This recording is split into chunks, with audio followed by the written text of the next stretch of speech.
Have you had your shower yet, Janie? Her mother's voice from below the stairs, drifting smoothly up to her, barely audible where she lay in her bed. Louder now, insistent. Janie, will you answer me? She got up, cat-stretched, walked into the hall, to the landing where her mother could hear her. I've been reading. But I told you that Uncle Gus was coming over this afternoon. I hate him, said Janie softly. You're muttering. I can't understand you. Frustration. Anger and frustration. Come down here at once! When Janie reached the bottom of the stairs, her mother's image rippled before her. The little girl blinked rapidly, trying to clear her wearing eyes. Janie's mother stood tall and ample-fleshed and fresh-smelling above her in a satiny summer dress.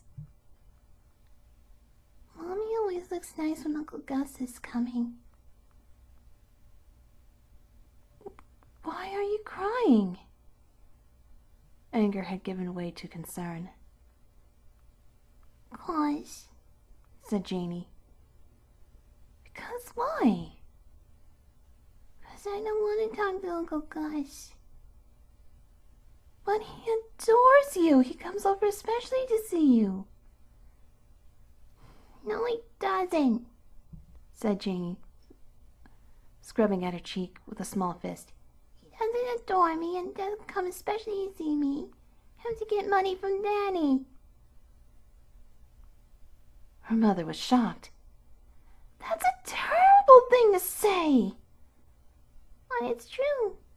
Isn't it true? Your Uncle Gus was hurt in the war. He can't hold down an ordinary job. We just do what we can to help him. He never liked me, said Janie. He always says I make too much noise and he never lets me play with Whiskers when he's here. That's because cats bother him. He's not used to them. He doesn't like furry things. Her mother touched at Janie's hair. Soft gold.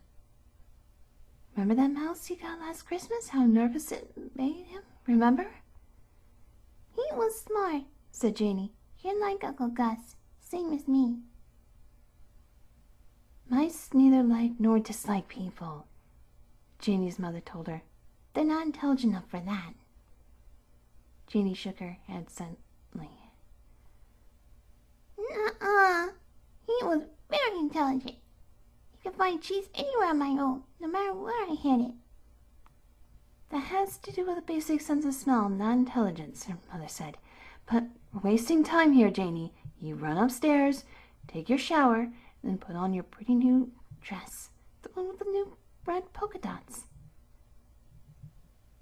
And strawberries. There's little strawberries on it. Fine. Now just do as I say. Gus will be here soon, and I want my brother to be proud of his niece. Blonde head down, her small heels dragging at the top of each step. Janie went back upstairs. I'm not going to report this to your father, Janie's mother was saying, her voice dimming as the little girl continued upward. I'll just tell him you overslept.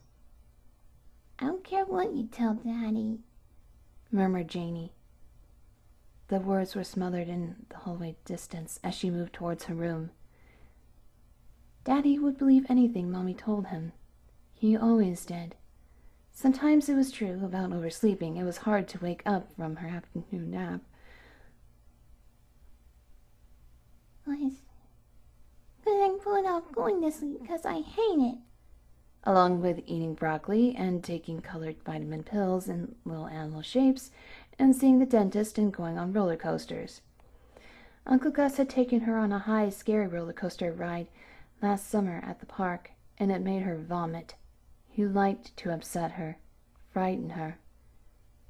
Mommy didn't know all about the times Uncle Gus said scary things to her, or played mean tricks on her, or took her places she didn't want to go.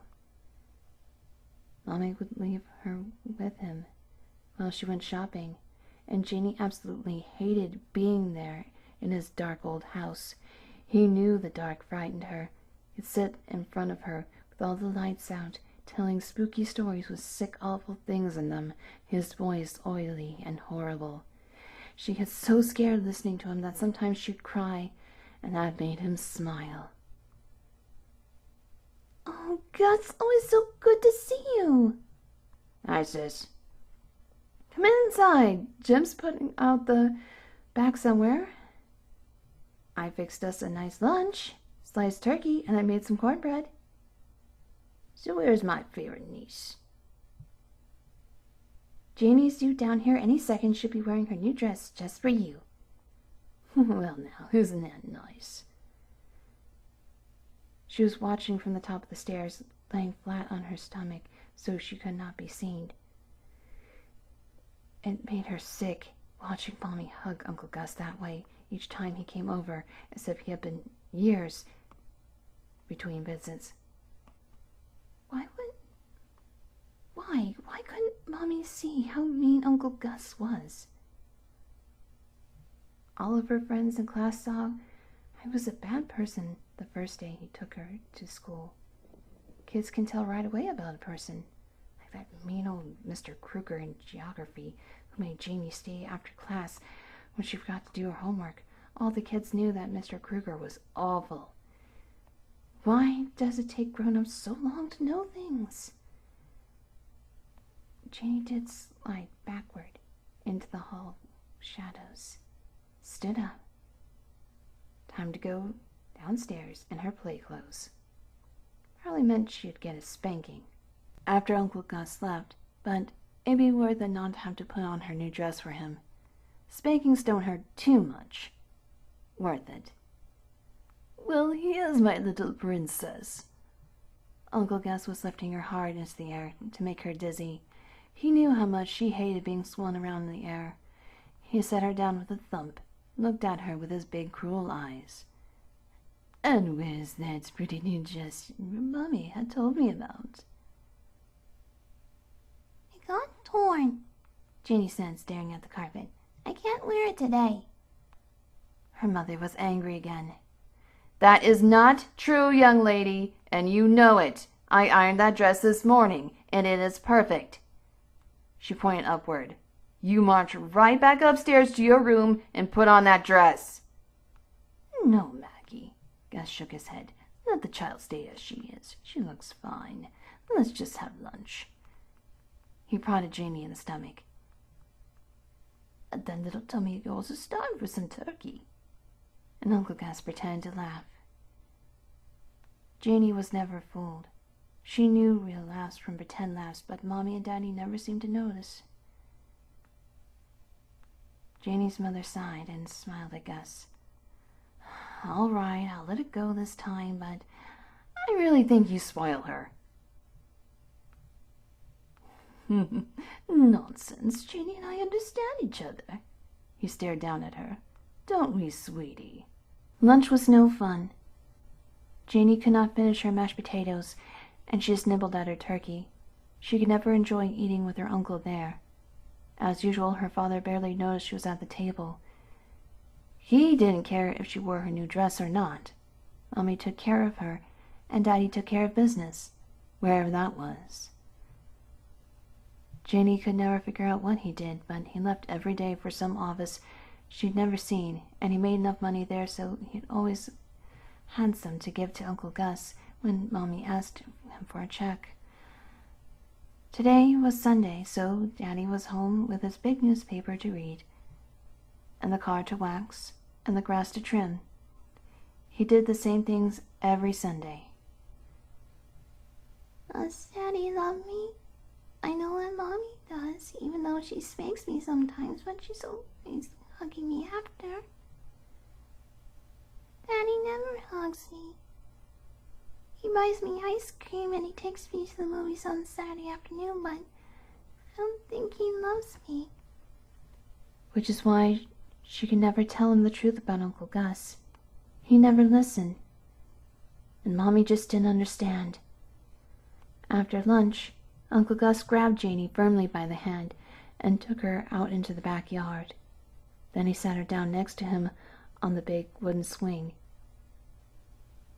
"I'll bet your new dress is ugly," he said in a cold voice. "It's not, it's pretty." Her discomfort pleased him. He leaned over, close to her right ear. "Want to know a secret?" Janey shook her head. "I want to go back with Mommy. I don't like it out here." She started away, but he grabbed her, pulling her roughly back onto the swing. "You listen to me when I talk to you." His eyes glittered. "I'm going to tell you a secret about yourself." "And tell me." He grinned. "You got something inside." "What's that mean?" "It means it's something deep down inside your rotten little belly, and it's alive." "Huh?" She blinked, beginning to get scared. "A creature that lives off what you eat and breathes the air that you breathe. I can see out your eyes." He pulled her face close to his. "Open your mouth now, Janey, so I can look and see what's living down there." "No, I won't." She attempted to twist away, but he was too strong. "You're lying. You're just trying to tell me an awful lie. You are."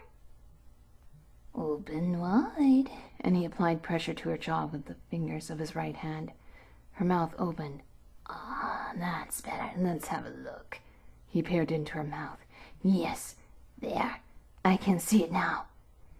She drew back, eyes wide, really alarmed. "What's it like?" "Nasty, horrid, very sharp teeth. A rat, I'd say. Or something like a rat. Long, gray, and plump." "I don't have it. I don't." "Oh, but you do, Janey." His voice was oily. "I saw its red eyes shining in its long, snaky tail. It's down there, all right. Something nasty." And he laughed. Real this time. No pretend laugh. Uncle Gus was having him some fun. Janey knew he was just trying to scare her again, but she wasn't absolutely 100% certain about the thing inside. Maybe he had seen something. Other people had creatures living in them? "Depends," said Uncle Gus. "Bad things live inside bad people. Nicer girls don't have them." "I am nice." "Well, now, that's a matter of opinion, isn't it?" His voice was soft and unpleasant. "If you were nice, you wouldn't have something nasty living inside." "I don't believe you," said Janey, breathing fast. "How can it be real?" "Things are real when people believe in them." He lit a long black cigarette, drew in the smoke, exhaled it slowly. "Have you ever heard of voodoo, Janey?"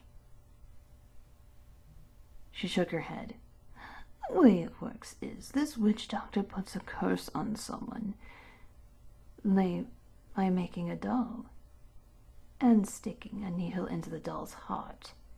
Then he leaves the doll at the house of the man he's cursed. When the man sees it, he becomes very frightened. He makes the curse real by believing in it." "And then what happens?" "His heart stops and he dies." Janey felt her own heart beating very rapidly. "You're afraid, aren't you, Janey?" "Maybe a little." "You're afraid, all right. And you should be with a thing like that inside of you." "You're a very bad and wicked man," she told him. tears misting her eyes, and she ran swiftly back to the house.